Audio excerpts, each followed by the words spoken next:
Hello guys, সবাই কেমন আছেন?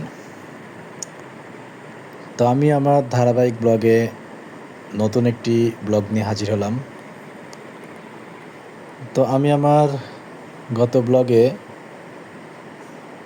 বোর্ডারে খাবার ছিটানো এবং পানি ইনশিওর করেছিলাম কি মেডিসিন প্রয়োগ করব প্রথম 2 ঘন্টায়।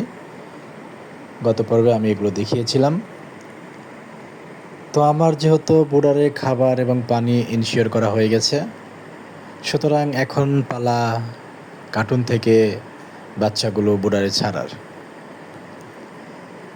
তো সে মোতাবেক আমরা কাজ শুরু করেছি। আমরা প্রত্যেকটা কার্টুন খুলে খুলে বাচ্চাটা বোর্ডিংয়ে ছাড়ছি। তো যেহেতু আমার কাজীর কোম্পানির লোম্যান বাচ্চা, একটা কার্টুনে মূলত 40টা বাচ্চা থাকে। তো আমরা প্রথম দিকে গুনে গুনে বাচ্চা ছাড়ছিলাম যে আসলেই কি কার্টুনে 40টা বাচ্চা আছে কিনা। তো দেখলাম যে না, প্রত্যেকটা কার্টুনে 40টা করেই বাচ্চা আছে। তো যার কারণে আমরা পরবর্তীতে আর গুনি নাই, আমরা ধীরে ধীরে বাচ্চাগুলো ছাড়তেছি। তো বাচ্চাগুলো মাশাআল্লাহ ভালোই আছে। যতগুলো আমরা কার্টুন খুলেছি, ওপেন করেছি, আনবক্সিং করেছি, তো প্রত্যেকটা কার্টুন বাচ্চাগুলো সুস্থ সবল ভালোই ছিল। তা দেখতেই পাচ্ছেন আমরা প্রত্যেকটা বোর্ডারে মূলত 500টা বাচ্চা ছাড়ব। যেহেতু আমার 4টা বোর্ডার, 2000 মুরগির বাচ্চা, সুতরাং প্রত্যেকটা বোর্ডারে আমি 500 করে বাচ্চা ছাড়বো আর কি। তো আপনারা সবাই দেখতে পাচ্ছেন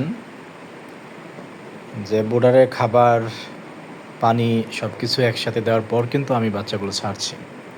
কে কীভাবে ছাড়েন বা কীভাবে বোর্ডার করেন সেটা আমি জানি না, বাট আমি এইভাবেই করে অভ্যস্ত আর কি। আমার খামার লাইফ থেকে শুরু করে এ পর্যন্ত এইভাবেই চলতেছে। তো বাচ্চাগুলো দেখে ভালোই মনে হচ্ছে, প্রাণবন্ত। আর বাচ্চাগুলো আমি নিয়েছিলাম 47 টাকা করে সেই মার্চের 1 তারিখে। তো যেহেতু আমার ধারাবাহিক ব্লগ আগেই বলেছি, সুতরাং আমি পর্যায়ক্রমে একটার পর একটা ভিডিও ছাড়তেছি যাতে আমার ভিডিওগুলো দেখে সবাই উপকৃত হতে পারে, বেসিক্যালি নতুন যারা তারা।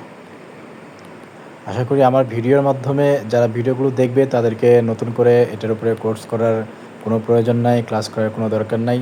আমার ভিডিও যদি ভালো মতো দেখে তাহলে তারা সুন্দর মতো একটা ব্যাচ কমপ্লিট করতে পারবে আশা করি। ধন্যবাদ সবাইকে।